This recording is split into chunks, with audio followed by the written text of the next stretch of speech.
What's up, everybody? Welcome back to the 3200. This is our NFL review show.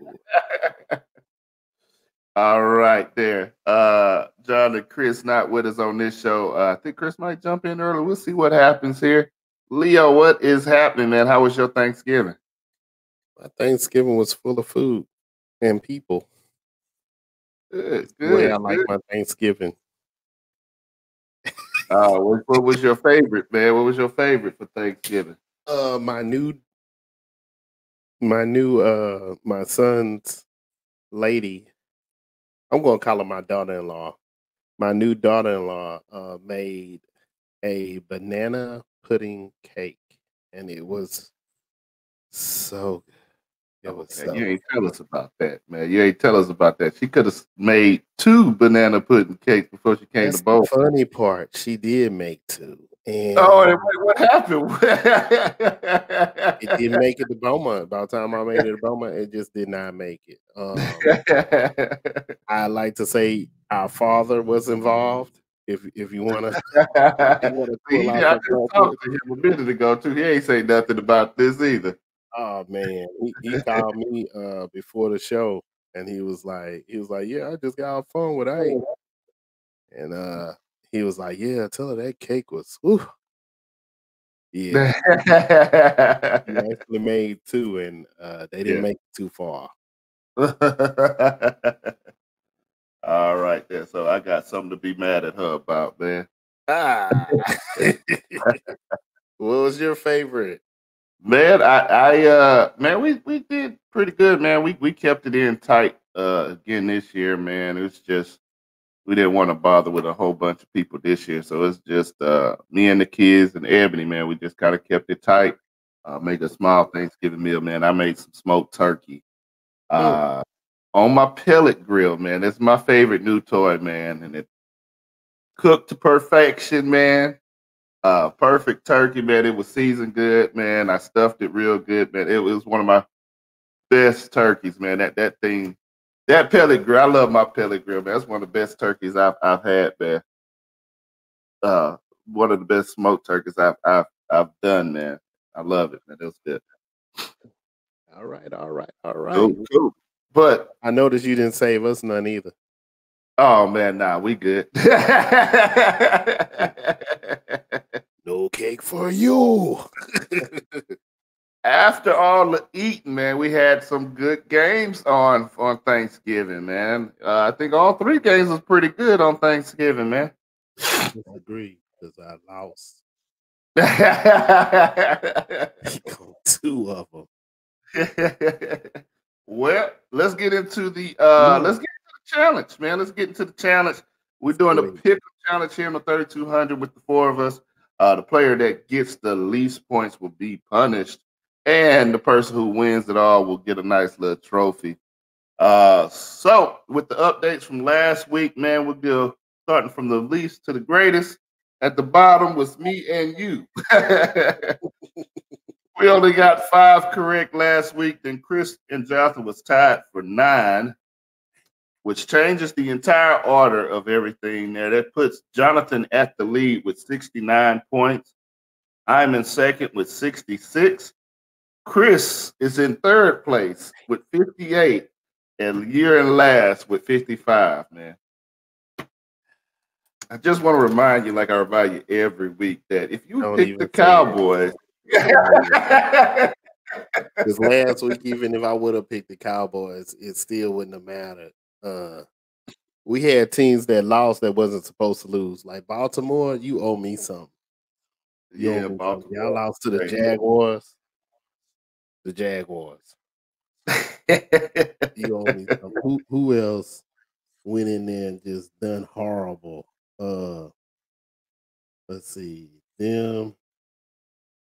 I feel like the Falcons could have beat the Commodores. Y'all, I picked the Falcons, but I said last week, I said, man, Atlanta is known to give away games, and I should have stuck to my first pick, man, and went ahead and went against Atlanta, man. I picked Atlanta too, man. It was just crazy. You owe me something though. and like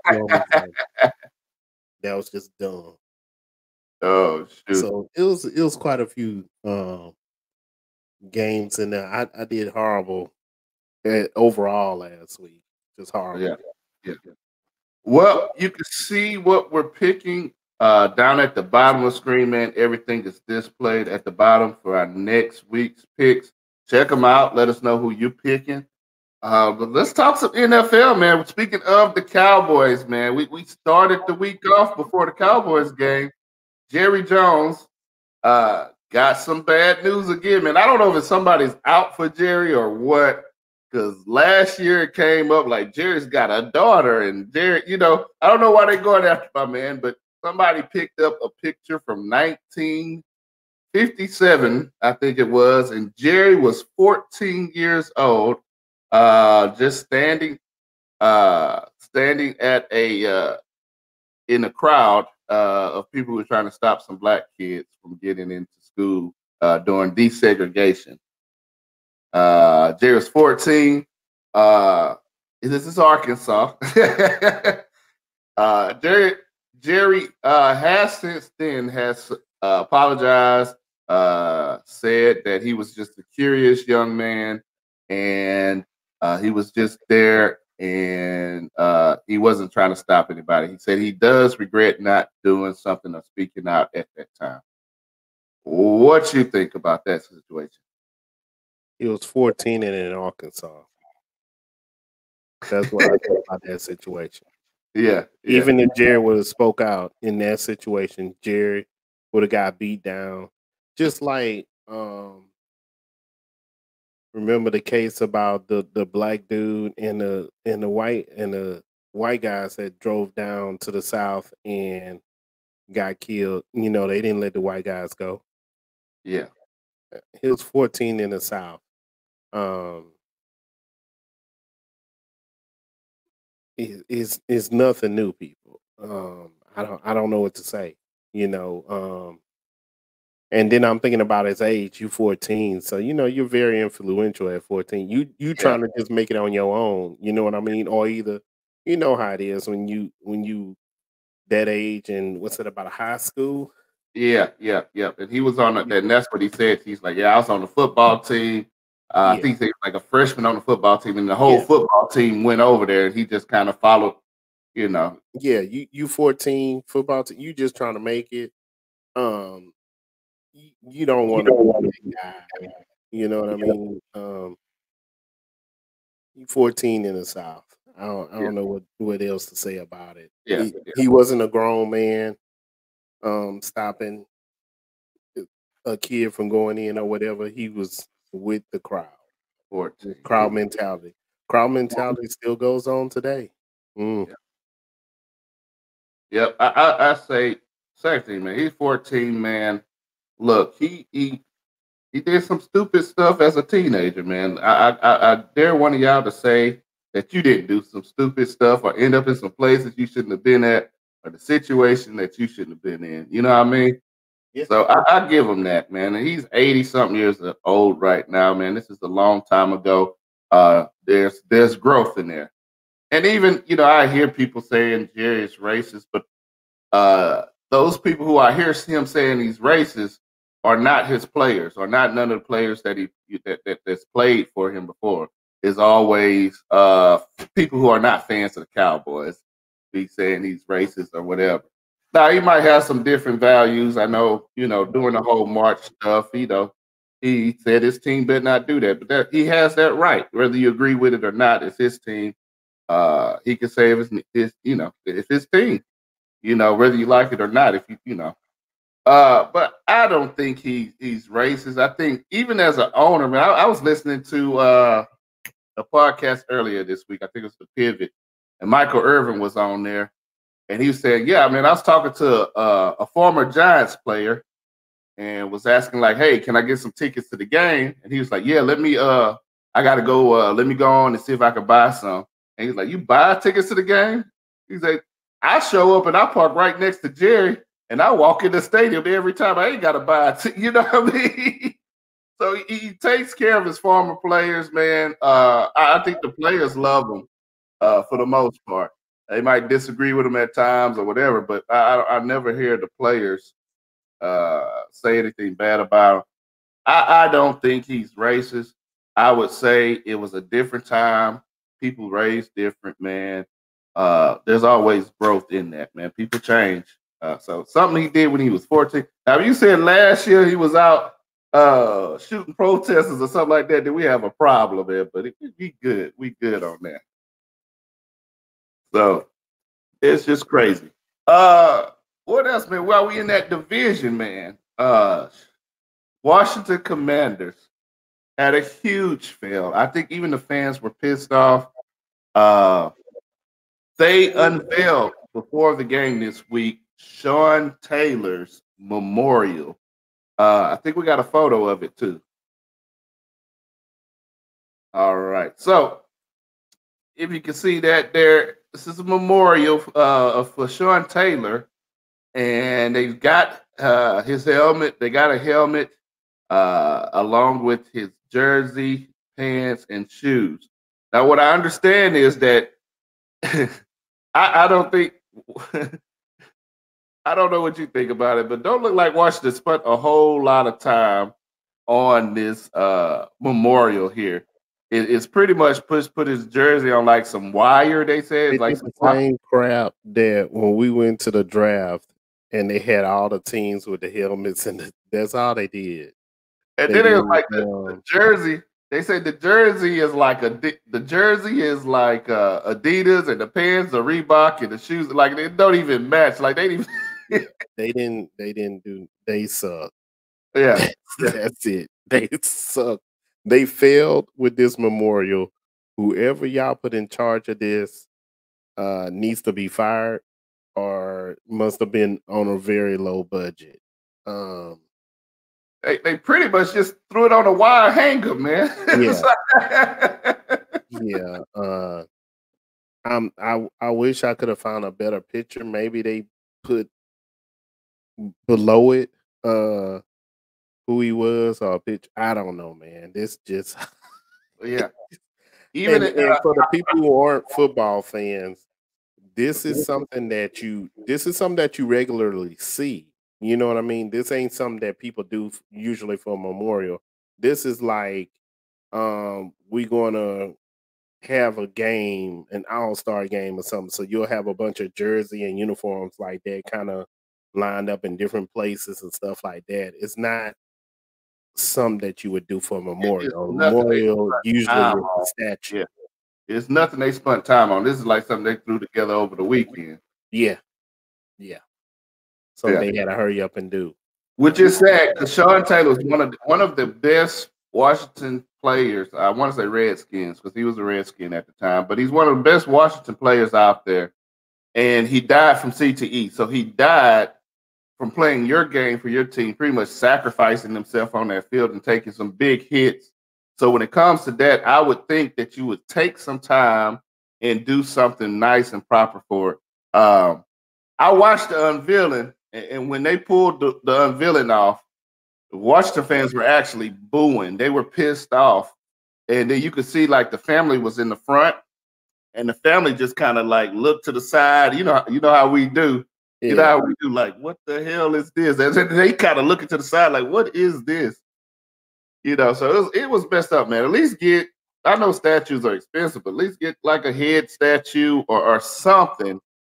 Come on, better than this, man. They make too much money. Yeah, not to get a statue, and like you said, it doesn't even have to be a full body statue. It could have been a bust, or something better than this. Yeah, something better than it. That's what I was talking about. Jerry would have gave you full body, man. Jerry would have gave you full body. Jerry. Oh, yeah. I ain't gonna lie, Jerry, a little petty. He a little petty now. It took him a long time to put what's his name? Their God dog it, their coach, Johnson. Jimmy Johnson, yeah. It took him too long to put him in the Ring of Honor, but he finally. You know why? I know why. they had a little beef there, but it took him a little while, but he did do it eventually, man. He did do it. It's a little late, but he still honored him like he honored all the other Cowboys. And this right here, man, this was crap. This was crap, man. Yeah. Uh, You gotta do better. What you say? I say you gotta do better, Washington football team. So you got demoted, man. You're no longer the Commodores, man. You're back down to the football team. Man, also this week, man, there was a huge injury. I don't know if it's a huge injury or not. But Aaron Rodgers, I think it was a broken rib this weekend. Yeah, AA Ron got hurt. So I think he did it on purpose, man. Now, I'm going to say it straight up. You know what? I'm going to throw out that conspiracy theory. He wasn't doing good. He didn't see it going his way. Oh, I'm hurt. That's the way I look at it. So, AA Ron took his ball and went home. That's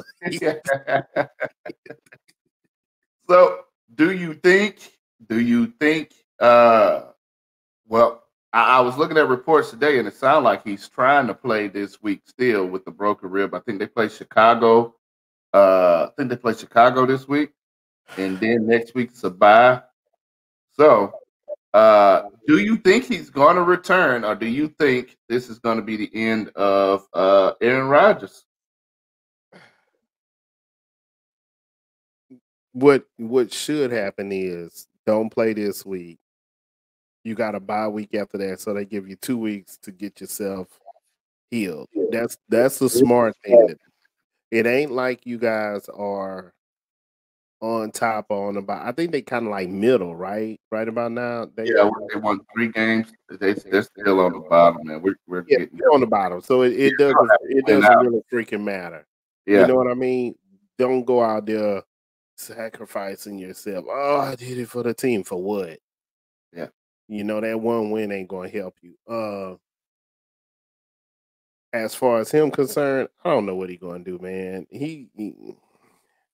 AA Ron is, to me, is a whiner and petty and just he's too much, man. He's too much for me. So he'll do something completely dumb, and the way it was. Just retire. Didn't he retire once? Didn't like last year. He tried. Yeah. Just do it this time. Stay where the hell you at. Yeah. I don't feel like his talent is enough to bring anything to a team. You know what I mean? Like all the stuff that goes with him is a lot.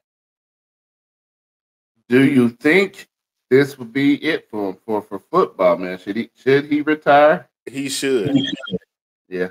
Because he's proven this year that and that's what's so bad about it. I can't say that his arm isn't there, but it's his mental.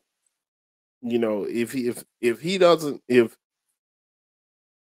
he don't feel like throwing to you, you can be open all day. You can be killing who's ever on defense that's supposed to be holding you, and he will not throw to you. Therefore, losing a game because he did not throw to you because he had an issue with you.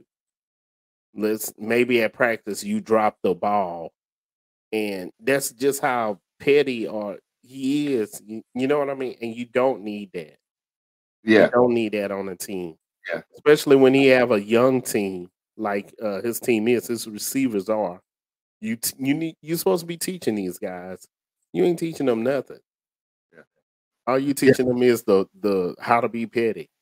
The funny thing, because when I see the report that he was going to try to play this week, I was like, "You got a broken rib. Like, who the hell playing on with the broken rib?" I was like, "Why would he even do that?" Then I looked at the schedule. I was like, "Okay, he really wants to own Chicago."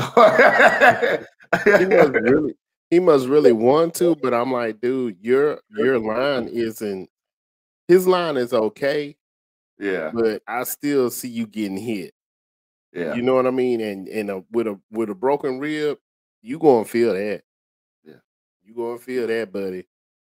So you going out there with some animosity towards Chicago. Don't get hit. That's all I gotta say. During the game, don't get hit. Oh, oh yeah, oh yeah. It's gonna be interesting, man. Then we're gonna have to keep Aaron run on our prayer list, man, and hopefully he don't crack any more. We got one, next week's schedule, man. We don't really talk about the games anymore, but next week's schedule, man, just kind of looking at it, man. We've got one interesting game that I want to talk about. It's really not a good game, but it's interesting, man. We've got Cleveland going to Houston there. It's Deshaun Watson's return to Houston, man. I just want to hear from a former Houston Texans fan, man. What you think about this game, and what do you think the outcome's going to be? Boy, I feel like this is the game. This is vengeance is mine, said the Lord. That's the way I feel like this game going to be. I feel like he is going to act up. It doesn't matter about the rest of the Cleveland Browns team. I feel like he going to act up out there. Yeah. You know what I mean? Yeah. Because you got to think about it. He's used to a team that's worse than the team he's on. Yeah. So go ahead, finish that. And I know most people would be like, "Oh, he haven't played in a long time," but he kept practicing. He stayed in the gym. He kept chasing them women. That's my only concern. That's what I was gonna say. That's my only concern, man. It's been a year and a half, man. A season and a half. It's been a long time. But is he rusty a little bit? The year and a half while he was he was actually that year when he wasn't playing for Houston, he still actually was staying in. They showed and they said that he was staying in shape and still going out there doing what he needed to do. Because even before Cleveland took him, he still went to the combine or whatever and showed I still have it. You know what I mean? And since then, he still, even with Cleveland, he still does his side practices and stuff. You know what I mean? So I don't think he's going to be as rusty as some people would like to say he's going to be. And man, I think this is going to be like, woo. Listen, I think I watched the first Texan game last week and watched it all the way through. Because usually I get pissed off because it's just so horrible and turn it off. But I watched the entirety of it. So if there's a game where you need to come back and knock some rust off, this would be the game, man. Because and that's you can throw 4 interceptions and still beat the Texans, man. And that's what I'm saying too. Is not this the best game for him to come back on 2 levels. You left with a problem with the people that you was working for. So you got that chip on your shoulder. And then also they're a good team, they're a good practice team. Yeah. To get yourself ready for the game after that. Yeah. So stay tuned, man. We'll see how that goes, man. Great. All right, so thank you for joining our NFL show, man. Make sure you drop in the comments. Let us know who you picking for this week. What you think about some of the topics we talked about Jerry and Aaron and Sean Taylor's situation. Let us know what you think. Thank you for watching. We'll see you next time here on the 3200. Peace. Good time till your side hurting. 3200, but you already know this. You know it. Couple of brothers hard working and focused. Let's go. Intellectual, entertaining for sure. 32.